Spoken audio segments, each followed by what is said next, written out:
हिम्मत कभी ना हारे, कमज़ोर कभी ना पड़े। ऐसा नहीं है कि सेहत हमेशा एक जैसी रहती है, ऐसा नहीं है कि हालात हमेशा एक जैसे रहते हैं, लेकिन जो लोग हिम्मत हार जाते हैं ना, जो कमज़ोर पड़ जाते हैं, यानी एक बंदे को डॉक्टर ने कहा है कि आपकी रिपोर्टें बताती हैं कि आप बड़े सख्त बीमार हैं, आप दवाई खाएं, लेकिन रिपोर्ट आपकी कहती है कि उनके बच्चों को भी कहा जा रहा है कि कोई 2 ही हफ्ते हैं, खिदमत कर लो।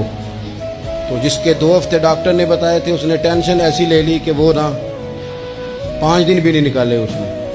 और एक बंदा ऐसा तरोताज़ा है कि डॉक्टर ने कहा जी आपकी रिपोर्टें बड़ी गड़बड़ हैं, अल्लाह जाने क्या बनेगा। तो कहने लगा कि तू अपने इल्म के मुताबिक बात कर रहा है ना, तू रिपोर्टें देख के बात कर रहा है, होना तो वो है जो मेरा रब चाहेगा। आप हिम्मत से लगे रहते हैं ना, हिम्मत से आप जद्दोजहद करते रहते हैं, कोशिश, लेकिन शर्त यह है कि आप ना बात मायूसी की कोई ना करें, आप आगे बढ़े, आप कोशिश करें, आपके जज्बे मांद ना पड़े, आप खुशी के साथ, तवानाई के साथ, अच्छी अच्छी बातें सोचकर, ज़हन मुस्बत बनाकर, बार बार अच्छे पहलू जिंदगी के सोचकर आगे बढ़े।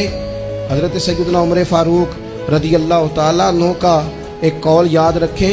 हजरत उमर फरमाया करते थे, अगर तुम बुलंद मकाम हासिल करना चाहते हो ना, तो फिर कम हिम्मत कभी ना होना, फिर हिम्मत ना तुम्हारी टूटने पाए, हालात ऊपर नीचे हो जाएंगे, कभी कभी धूप छांव का सामना करना पड़ेगा, लेकिन तुम्हारी हिम्मत कभी भी कमज़ोर नहीं पड़नी चाहिए, हिम्मतें नहीं टूटनी चाहिए, आगे बढ़ना चाहिए, जज्बे बेदार रखने चाहिए, रोज़ अपने आप को ताज़। इकबाल कहते हैं कि पलटना झपटना और झपट कर पलटना, ये लहू गर्म रखने का है एक बहाना।